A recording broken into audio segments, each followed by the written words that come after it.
previous video I already mentioned some of the leading authors in the field of terrorism and counterterrorism studies. And in this video we're going to look at some other examples of key authors, very important centers and key journals in my area of expertise. Well, here's a list of some of the most well-known, most relevant, most often quoted authors in the field of terrorism and counterterrorism studies. Have a look at the list. What do you notice? Look at the first names. You see very few ladies among them. Anne Speckhard, Jessica Stern, Martha Crenshaw, we have already mentioned her, and my colleague Beatrice de Graaf. We'll come back to that later. An interesting list of interesting people, and if you want to know more about them, I've added a list of these people with their main publications on the course dashboard. The key research centers include think tanks, NGOs, and of course many academic institutes that focus on terrorism, counterterrorism, radicalization, etc. Well, here are just a few places where I think the most prestigious centers are based. That's in Washington, D.C. and surrounding area. Think of the University of Maryland just outside the Beltway, and downtown Washington, Rand Corporation, well, it's in Arlington. Georgetown University, also not really downtown Washington, but Washington-based centers are among the key centers in the field of terrorism studies. Same holds for London, where you find quite a number of universities and think tanks that focus on terrorism and counterterrorism. And one that has done so for quite a while is based in St Andrews, all the way up in Scotland, where I think if I had to maybe pick one institute, it's maybe St Andrews that is among the most prestigious ones. While outside Europe, outside America, you have an institute in Israel, Herzliya, and one in Singapore, which I would count among the leading ones in the field of terrorism and counterterrorism studies. Earlier I mentioned the enormous increase in terrorism studies and the establishment of many new centers after the attacks on 9/11. Well, the Center of Terrorism and Counterterrorism of Leiden University is one of them, and together with the neighbors, the International Center for Counterterrorism, I believe that The Hague is one of the new institutes that also play a role in my field of study. And the same holds for a number of institutes in Scandinavia, Oslo, Stockholm. Of course, in Spain there's quite a lot of expertise, centers in Madrid. And also a more recent phenomenon is the Center of Excellence of NATO on Terrorism in Ankara. And in Australia you have important centers of knowledge in Melbourne. And I would also like to mention one center in the United States that has produced very interesting results and much training to people working in the field of terrorism. And that's the Oklahoma Center for Terrorism Studies, which was established after the attack by Timothy McVeigh in 1995, who blew up a building there, killing 150 people. And one of the initiatives that came out of that attack was a center of excellence where people realized they needed to know more about terrorism. Where do you find the main academic output of these research centers and individual scholars?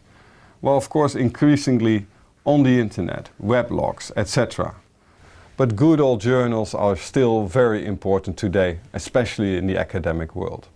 Well, here are the 5 leading ones in the field of terrorism and counterterrorism studies. From left to right and from oldest to newest publication, you find Studies in Conflict and Terrorism. Then next to it you find Intelligence and National Security, and in the middle in blue, Terrorism and Political Violence. And then the 2 other ones. You could say they're the most rebellious and the newest kid on the block.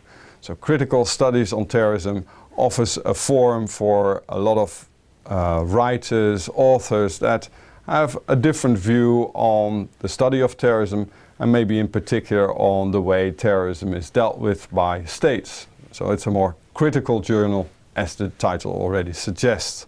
And then you find the latest one, Perspectives on Terrorism, which is an open online journal of which I'm very much a favor, offering a platform for both many authors who can write and publish, but also a lot of readers who can freely access all the studies, interesting studies that are published in that journal. On the course dashboard you find a link to these journals as well as to the centers that I've mentioned earlier. When I presented the list of authors in the field of terrorism and counterterrorism studies, I asked you if you noticed anything particular about that list. Well, let's now project that list on a map as well as that of the centers and the journals. What do you see? Do you see something remarkable? What about this statement? The study of terrorism and counterterrorism is not only a male-dominated discipline, but also a heavily Western-dominated discipline. My next question would be, is this a problem? And if so, why is this a problem? I would love to hear your opinion about this by way of this next questionnaire. Thank you for filling out the questionnaire. I'm very curious about the results, which we're going to discuss online. How would I have answered that question? Well, I do think that the study of terrorism and counterterrorism is a male-dominated, Western-dominated discipline. I mean, look at the facts, look at the map. There's no way in denying it. Do I think it's a problem? Well, to some extent. About male dominance, I would like to give my dear friend and colleague, Professor Beatrice de Graaf, the opportunity to say something. And she is the author of a very interesting book, published in Dutch, called Dangerous Militant Women. And she definitely has an interesting opinion on this.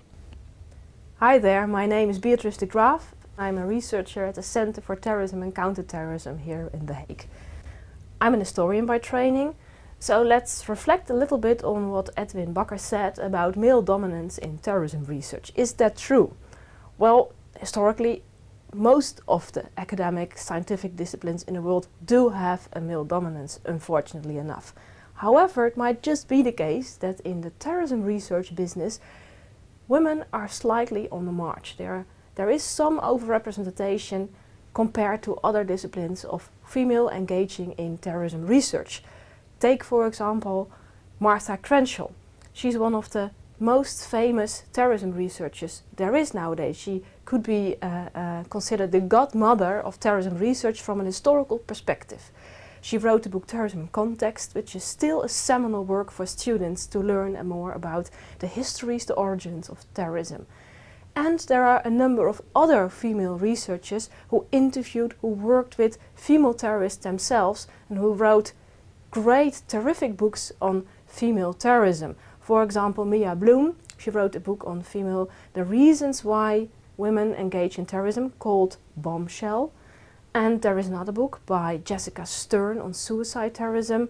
But there is also an important study of Anne Speckhard of women engaged in, for example, Chechnya, the Chechen war on terrorism.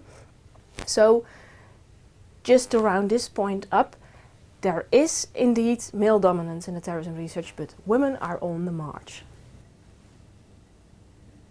What about Western dominance? I do think that is a problem. There are too few non-Western scholars from Africa, Asia, Latin America, and it has resulted in much attention to terrorism in the West or against the West, and far less attention to terrorism elsewhere. And if we look at the map of terrorist incidents worldwide, we know that most terrorism takes place outside the Western world. And what about the study of counterterrorism? If we look, for instance, at Pakistan, there's much attention to counterterrorism in Pakistan and how that can help us to increase safety and security in the western part of the world.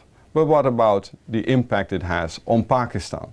What about what terrorism does to Pakistan itself? There's far much less attention to that. And think about this statement about labeling terrorists.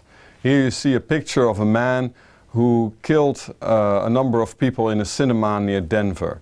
And the statement says, I shot 71 people and killed 12 of them and it reads, "If I were a Muslim, they would have called me a terrorist." What do the makers of this statement want to show? What do they want to hint at? And do you agree with that? I'm not sure, but I do think that Western media, society and scholars might be a bit biased when it comes to labeling terrorism, especially when Muslims are involved. Summarizing this video, we've seen that most authors in the field of terrorism and counterterrorism studies are either based in North America or in Europe. Well, this Western bias has some negative implications for research, and it's good to be aware of that. Hopefully this will change in the years to come. In the next video, we're going to discuss some of the practical challenges and dilemmas when doing research on terrorism and counterterrorism.